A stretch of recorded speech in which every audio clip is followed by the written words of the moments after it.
Welcome to the Olathe Spark Starters Podcast.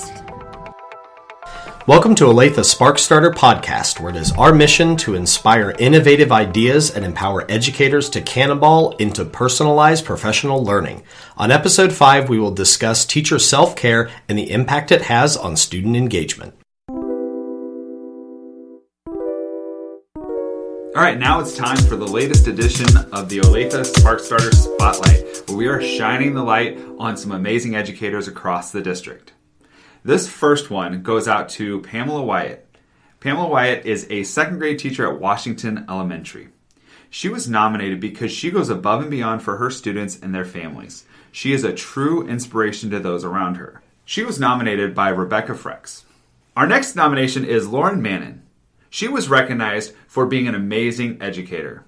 She is inspiring with her positive attitude, her desire to inspire her students, and her genuine love for each of them. She makes learning fun by trying new things and finding the talents her students have and encouraging them to build on them. She deserves an award for all of her awesomeness. She also happens to be a kindergarten teacher, so she is starting those sparks early. She was nominated by Christine Hadel.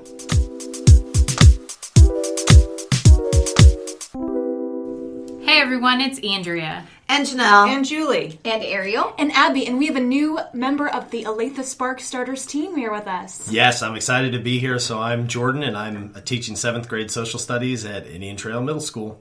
On our last episode, episode 4, Julie and I had a great discussion with John LaFoon about trauma-informed practice, and that conversation really led into this idea that unless teachers are feeling secure and taking care of themselves, we can't take care of our kids.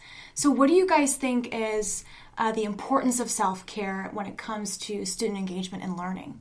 So I was reading this article and there was this quote that I really think is something to think about. It says that when you integrate practices that explicitly address belonging and safety, that it creates a space where kids feel safe and supported, and then it creates paths for belonging for every student, and then they build these long-lasting relationships. And then it has this quote that says, educators are so tired because we are doing it backwards. So how do we work smarter and not harder, change the state first, and then change the behavior second?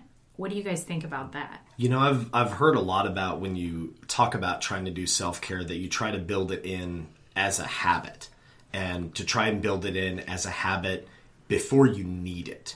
Not necessarily doing it as I'm working and I'm really tired, so I need to self-care. It's more of I need to self-care beforehand so that the things that I'm doing are actually more effective in the classroom. Right, exactly. And if we aren't fully 100% on every single day, we lose that connection with our kids and that opportunity to build those relationships. Right. Oftentimes when parents are talking, we'll say, if mama's not happy, ain't nobody happy in the house.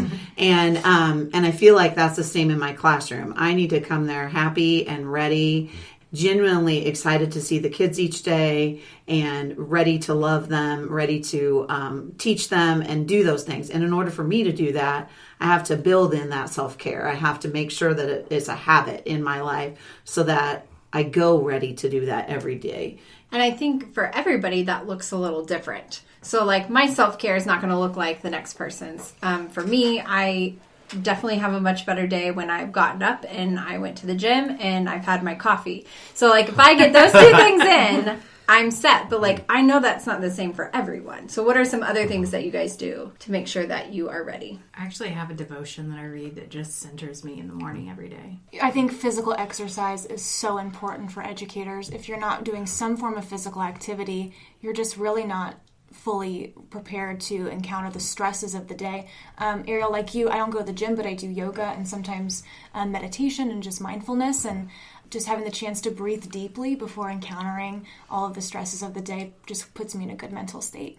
Yeah, and really, I think it's funny. I was thinking about us talking about the self-care topic, and, it's that time of year where we're all enthusiastic, but we've been that way since August, and it's April now, and we're all kind of getting tired, but we, it's the long haul, and we have to push through and finish strong. And while I think self-care is important all the time, it's more really important right now. Yeah. So, you know, like Ariel and Abby, you know, just being, like just sitting there and being and just thinking about things and just having quiet time and, you know, making that time for yourself. And I just try to have a few minutes a day, you know, even if I can only spare 5 minutes, can I just be by myself and just have it be quiet and no technology and just be?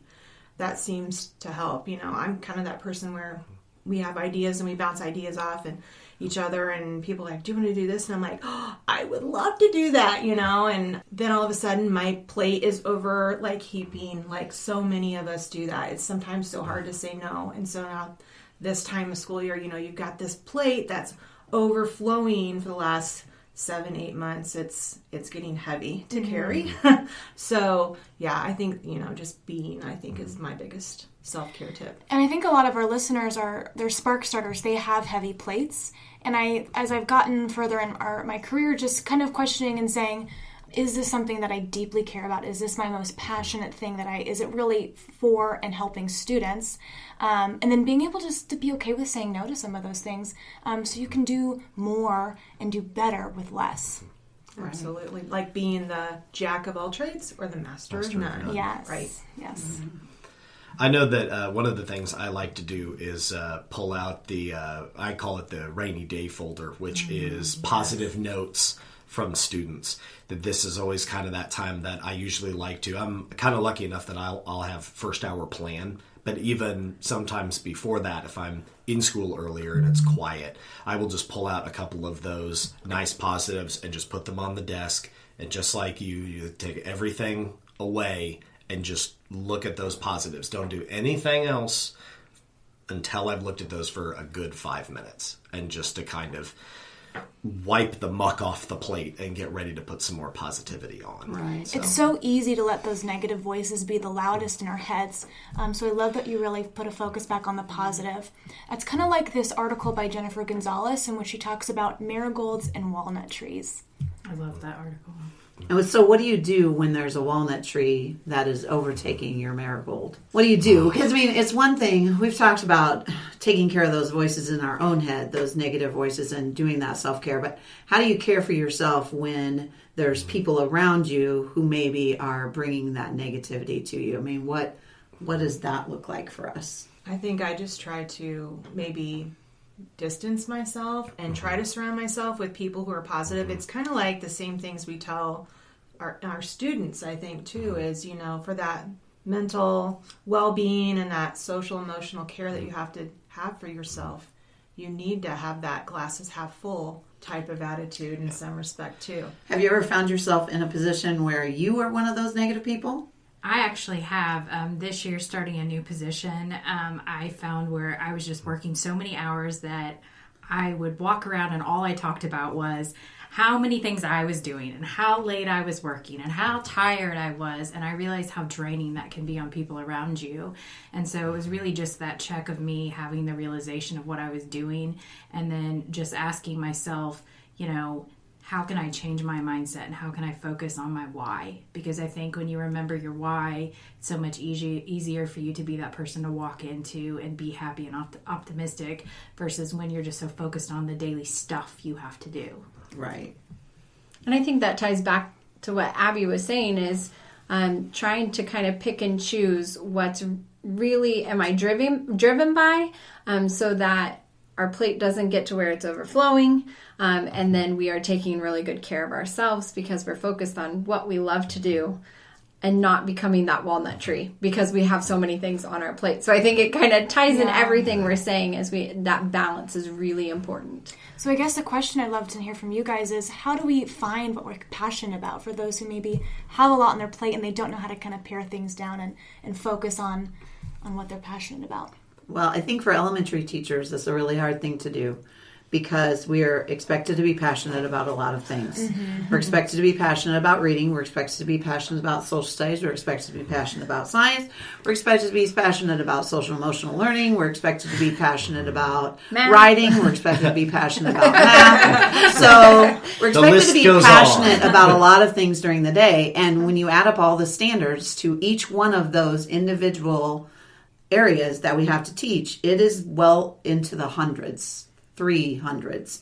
And so that's a lot. And so when you think about what I want to be passionate about, that's what's really hard, I think, for elementary. And that's what's hard for me. I want to be on the social studies committee, and I want to be on the science committee, and I want to be on the math committee, and I want to be on the reading committee, because I want to be the very best at all of those. And so it is really hard to do that. And so I think that's when your professional learning community does come in, and you say, especially at the elementary level, you have to be okay with your coworker being really good at reading, and you being really good at math, and you really have to be okay with that. And so you have to, while it can be your passion, I think especially in elementary, you have to bring in your team and be okay with them being passionate about something, because you don't have enough time to be passionate about everything. That's exactly what I was going to say. Yeah. A great question to ask yourself is, can someone else do it better or just as good? And if so, lift those other people up and allow them to kind of take in that leadership role. Empower them. Empower them, yeah. Thanks to mirror neurons, the emotions we portray have a direct influence on others. This is why teachers have to make the effort to control their emotions, avoid teacher burnout, in order to use mirror neurons as an asset. So what are you doing to make sure you are your best you? Tweet it to #Olathe Spark Starters or email us at olathe spark starters@gmail.com.